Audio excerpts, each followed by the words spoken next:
Tapos tayo nito. Kapag natalo ako nito, naku po, patay tayo dyan.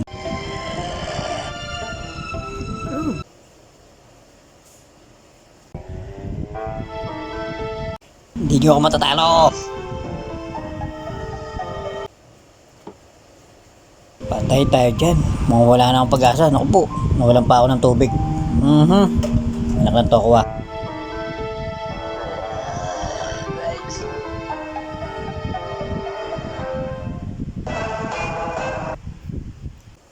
Ang maliligayang araw ko, aray.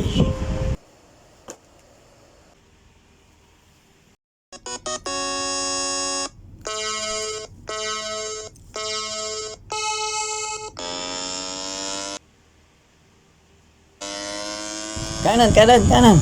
Kaliwa boy, kaliwa mo. Naku po. Ay, oh, show. Kaliwa, kaliwa.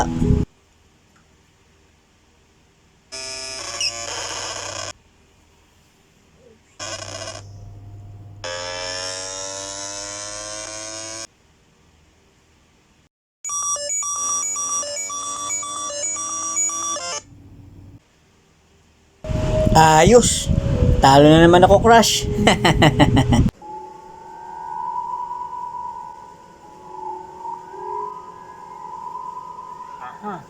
Alam ko na. Ibebenta ko na lang itong cellphone ko kay Isang Bugok. Total, mabait naman yun. Pero, hindi cellphone ko ilalagay ko. Para, naibalik ko yung cellphone ko. Para may pang-online game ulit ako.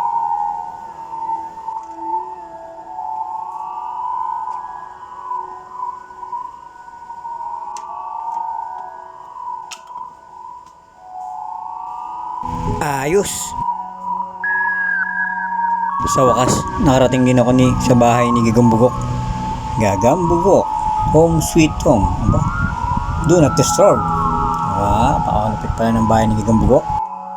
Hindi to kaya yung bugok na yun? Makakatok nga.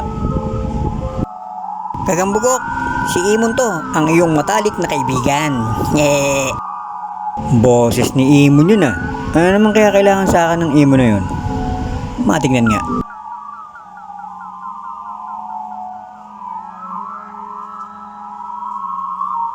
Kaibigan Imon, ikaw pala yan. Ako nga to, kaibigan. Bala ko sanang ibenta sa itong cellphone ko eh.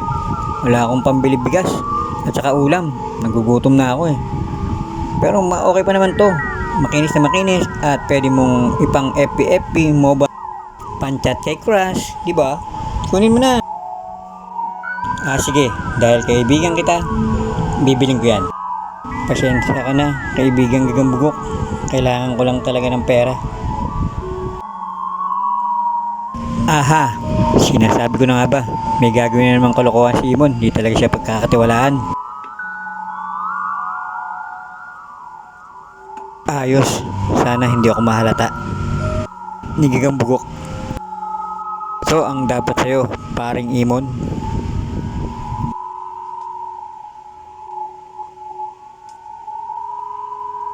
niloko mo ako, lolo ko, hindi kita.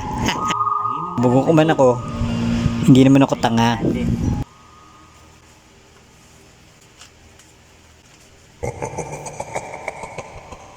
Wala namang kabukan.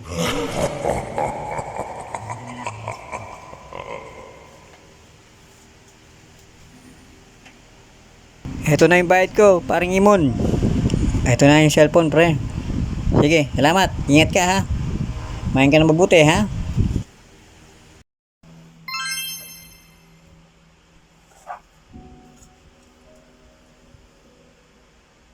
Kala mo, may isahan mo ako Imon ha. Matalino man ng matching, may isahan din. Guys, huwag na po tayo manloko ng tao. Pumarehas po tayo. Sige bro, ang inyong kaibigan. Bugo na bugo.